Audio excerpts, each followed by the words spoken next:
মুখ্যমন্ত্রী, কোন রাজ্যের মুখ্যমন্ত্রী এরকম বলতে পারেন? অপরাধীদের শাস্তির কথা ঘোষণা না করে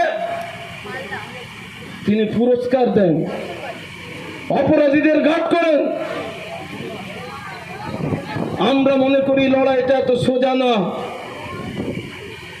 এই লড়াই আমাদের জিততে হবে, রাস্তায় থাকতে হবে, অসংখ্য মানুষের কাছে আমাদের পৌঁছতে হবে। যে মানুষগুলোর কাছে আমরা আজও পৌঁছতে পারিনি তাদের কাছে আমাদের যেতে হবে, মানুষকে ঐক্যবদ্ধ করতে হবে। তার জন্য এসএফআই ডিওএফআই লাগাতার শুধুমাত্র কলকাতা না, গ্রামে গ্রামে সব বিভিন্ন শহরে, জেলা শহরগুলোতে আমরা প্রতিবাদে প্রতিদিন রাস্তায় আছি। আমরা মনে করি এর কোনো ছাড় নেই, অপরাধীদের ছাড় নেই। এ রাজ্যে বিজেপি তৃণমূলের গোপন বোঝাপড়া পশ্চিমবাংলার মানুষ ধীরে ধীরে বুঝতে পারছে। পশ্চিমবাংলার যখন শিক্ষা ব্যবস্থা কলুষিত, শিক্ষা ব্যবস্থাকে নৈরাজ্যে পরিণত করেছে, পশ্চিমবাংলার শিক্ষা ব্যবস্থাকে ভেঙে টুকরো টুকরো করে দিয়েছে। বামফ্রন্টের আমলে দুর্গোৎসব, ঈদের মতো প্রতি বছর এসএসসি হতো, টেট হতো, সরকারি শূন্য পদে নিয়োগ হতো। গ্রামে রিক্সাওয়ালার মেয়ে এসএসসি দিয়ে হাই স্কুলের মাস্টার হতো, গ্রামের রাজমিস্ত্রির ছেলে টেট পরীক্ষা দিয়ে প্রাইমারি স্কুলের মাস্টার হতো। কিন্তু তৃণমূল কংগ্রেস আসার পর এসএসসি টেট বন্ধ, ফেলো করি মাখো তেল। মামাটি মানুষের সরকার চাকরি পেতে গেলে 15-20 লাখ টাকা দরকার। যাদের বাবার টাকা আছে তাদের চাকরি আছে তৃণমূল কংগ্রেসের আমলে। একের পর এক চুরির দায়ে নিয়োগ দুর্নীতি, এসএসসি টেট। মামাটি মানুষ সরকারের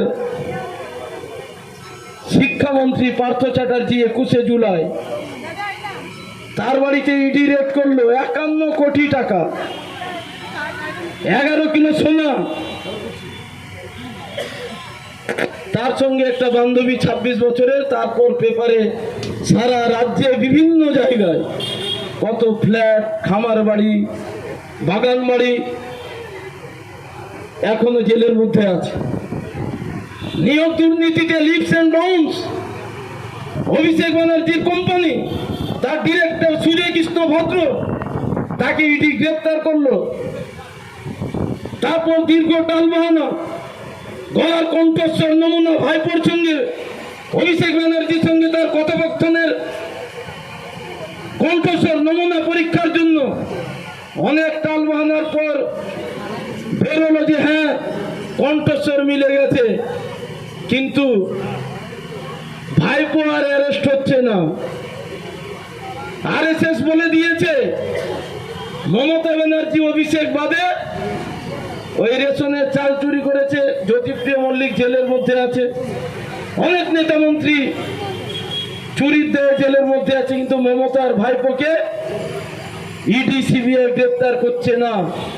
কলকাতা হাইকোর্টের বিচারপতি মাননীয় অমৃতা সিনহা তিনি বলছেন যে কেন অভিষেককে গ্রেপ্তার করা হচ্ছে না, কি করে এত কোটি কোটি টাকার মালিক হতে পারে, কোম্পানির আসল উৎস কি? কোনো জবাব